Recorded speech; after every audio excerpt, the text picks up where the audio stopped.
if you're not familiar with the Small Business Administration's value to government contractors, is they get tons of money, a couple of $100 million a year just to support the government contracting space. 50 million just for the 8A program, 10 million or so for HubZone program. So the collective, they have a lot of money. And across the country, there are 68 district offices that are the point of delivery. I missed a Y there, but a point of delivery for the services the SBA offers to small businesses, all sorts of stuff. They'll talk to you about normal, government contracting or getting started in business. They'll talk to you about JVs and mentor protege if you try to go down that path. They'll talk to you about funding and maybe loans and that activity. They're there to support us. And so many of us don't know they exist, let alone reach out and talk to them. There's 3 people in there you want to get to know. The district director, and often they'll delegate, introduce you to people on their team. But the district director in your district, you want to get to know. So Larry Webb is an example. He and I shared a stage a few months back in the DC, Virginia area. And while we were on stage, it was really cool because I was coming from industry's perspective. He was coming from SBA's perspective. But the message he gave over and over again in his talk to like a couple hundred businesses in there was, we, our district office, are here to support you. Reach out to us. Ask us for help. If we can't help you directly, we will find the people who can help you.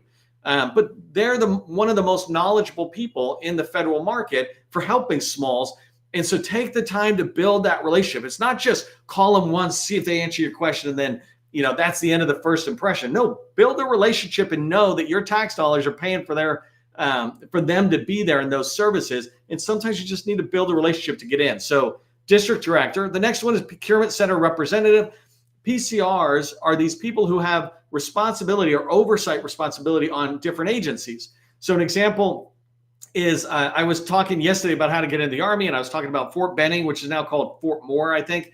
But how do I get in there? Well, I was able to find the PCR who has oversight responsibility over Fort Moore. And what it means by oversight is that anything that could go small business should go small business. And so these are the people who try to make sure that nothing is going full and open that could have really gone to small. And so the reason I say this is they have very tight working relationships with the small business professionals and the contracting officers within their areas of responsibility, their agencies of command. So the person I talked about yesterday, they had, 10 different military bases that they had responsibility for.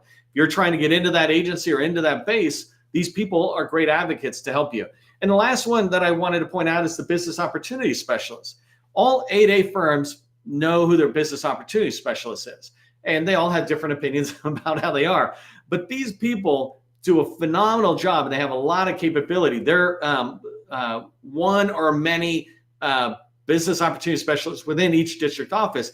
One of their main responsibilities is to manage the 8A program. So liaison with the small businesses and the 8A small businesses, make sure they're doing what they need to do, that kind of stuff, as well as helping them have success in the 8A program. But they don't only serve them. They also serve the rest of us. And so you can reach out. Something as simple as, I'm trying to find 8As who are in the Army that you might know. Could you make some introductions to me? Well, they would love to make introductions to their 8A companies. They do it for agencies when the agencies reach out and say, hey, boss, do you know anybody? Right? And so get the time to know your district office and these 3 people, and you will find some really good advocates who can help you get in the door.